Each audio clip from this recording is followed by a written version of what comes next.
A ver, cuando hablamos del Liverpool no estamos hablando solo de un club de fútbol. Es otra cosa. Es una mística, una historia de nunca rendirse, un sentimiento que pasa de padres a hijos. Su verdadera esencia no está en los trofeos, que también, sino en el recuerdo de esas noches que sencillamente no tenían ninguna lógica. Para entenderlo, vamos a viajar a uno de esos momentos que definen la historia del deporte.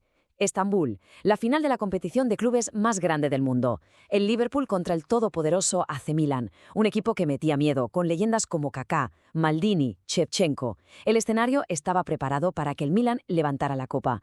O eso es lo que todo el mundo pensaba. Imaginen la escena. Descanso. El marcador es de 3-0. Una paliza. Una humillación en toda regla. Pero el resultado final cuenta una historia muy, muy diferente. Una remontada que pasó a la historia, en solo 6 minutos de pura magia. Y esto nos lleva a la pregunta clave. ¿De dónde sale este espíritu? ¿Cómo se forja esta capacidad para desafiar lo imposible? Bueno, pues para encontrar la respuesta tenemos que irnos al principio de todo.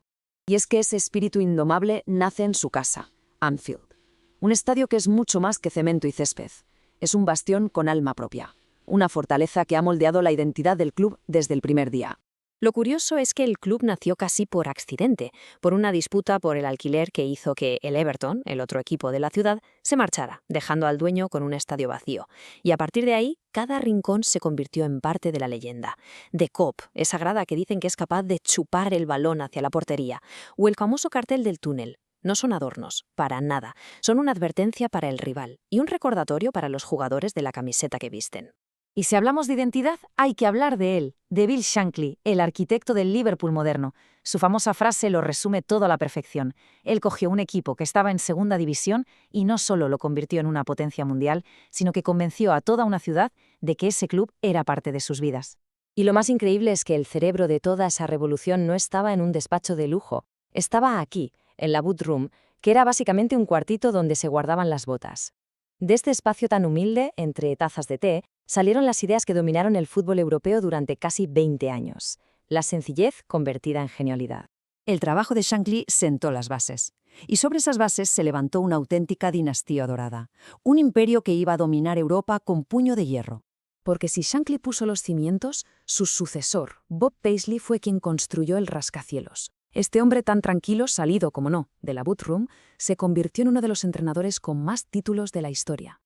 Ganar 3 Copas de Europa es una hazaña que poquísimos han logrado igualar. Y es que viendo las fechas uno se da cuenta de la velocidad de ese ascenso. Fue espectacular. En muy pocos años, el Liverpool pasó de ser un equipo respetado a ser, sin discusión, el rey de Europa, con un fútbol de pasar y moverse que era sencillamente una maravilla de ver. Pero claro, una dinastía no se construye solo con tácticas en un cuartito. Se necesita gente sobre el césped que encarne ese espíritu en cada balón, en cada carrera. Leyendas. King Kenny, el rey, un apodo que sinceramente se le queda corto. En el campo era un genio absoluto, pero su verdadera grandeza se vio fuera de él.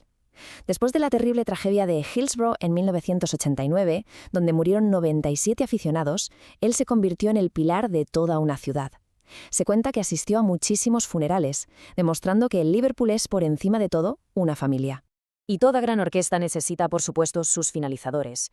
Ian Rush, el máximo goleador de la historia del club, un depredador del área como pocos.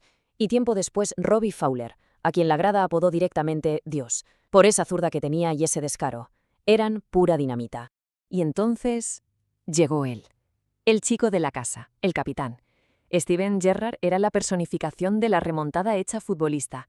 Cuando todo, absolutamente todo, parecía perdido, él encontraba la manera de sacar al equipo adelante. Era el corazón de Anfield con botas de fútbol.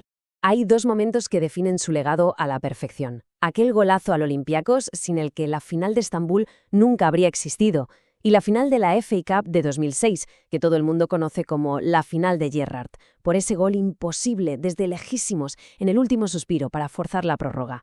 Pura épica.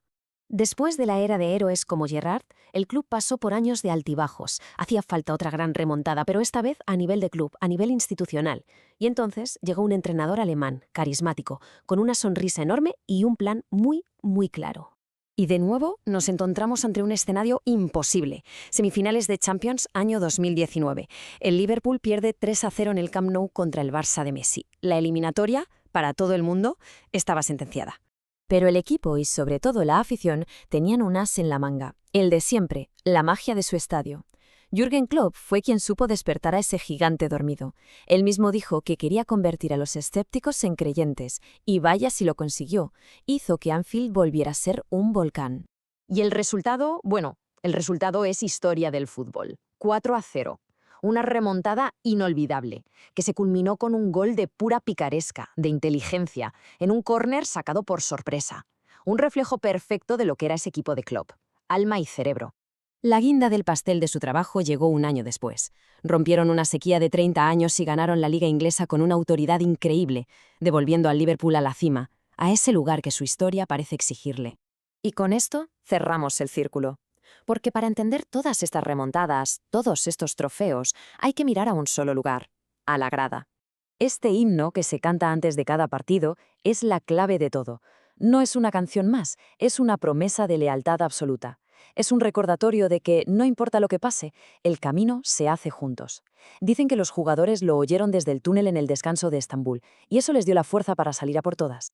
Es que la cultura de esta afición es única. Su lealtad no se basa en ganar, se basa en el esfuerzo. Su lucha incansable por la verdad y la justicia después de Hillsborough demostró que su compromiso va mucho más allá del fútbol. Y esa capacidad que tienen para aplaudir a un rival que ha hecho un partidazo es una muestra de lo mucho que entienden este deporte.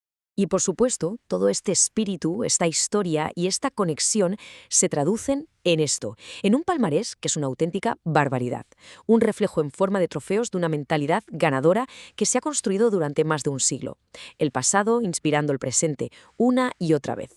Así que al final la reflexión es esa.